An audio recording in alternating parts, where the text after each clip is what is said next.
Alas Pilipinas Women's National Volleyball Team, mas solidified na ang chemistry at sisikapin na maipanalo ang exhibition game na ito. Dahil ito ang magsisilbi nilang morale booster para sa paparating na FIVB Challenger Cup 2024. Daegu Metropolitan Government Volleyball Team seseryosohin ang friendly match na ito dahil sa mga nagdaang international leagues ay nakukuhaan sila ng set at pinataob nga lang ang kanilang young team last ABC 2022. What's good, volleyball fans? It's nice to be back with you here on Powerhouse Volleyball PH.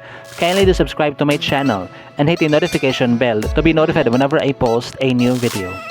Para sa ating friendly match on Friday, June 7, 2024, Alas Pilipinas will be matching up against powerful Daegu.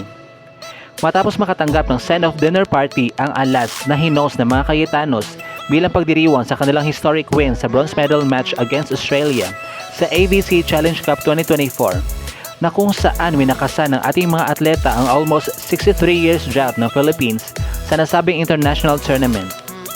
Kamakailan lamang ay nakarating na nga po ang ating mga atleta sa Korea para sa Serve Spike Unite friendly match between Philippines and South Korea na gaganapin sa Daegu City.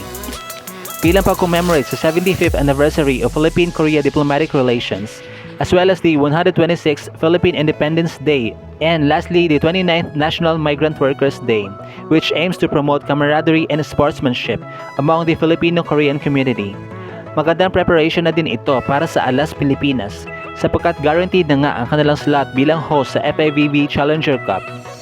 Ngunit bago pa magganap ang pinaka-inaantay na exhibition match, ay nakipag-tune up muna ang Alas laban sa Namsong Girls High School upang maging maganda din ang kondisyon ng ating mga representante. Dahil hindi din basa-basa itong Daegu sapagkat kakapanalo lamang nila ng gold medal sa Korea Corporate Volleyball Federation from 2022 to 2023 at na silver medal naman sila sa Korean National Sports Festival from 2021 to 2022. So may papanalo kaya ito ng Alas Pilipinas?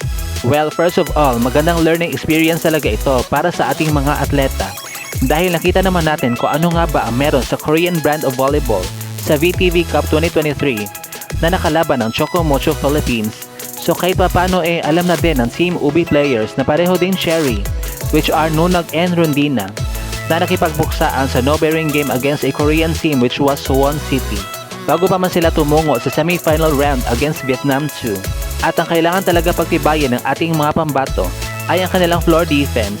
Dapat tinatapatan ang mga Koreans pagdating sa depensa na malaliksi at mahirap talagang bagsakan ng bola.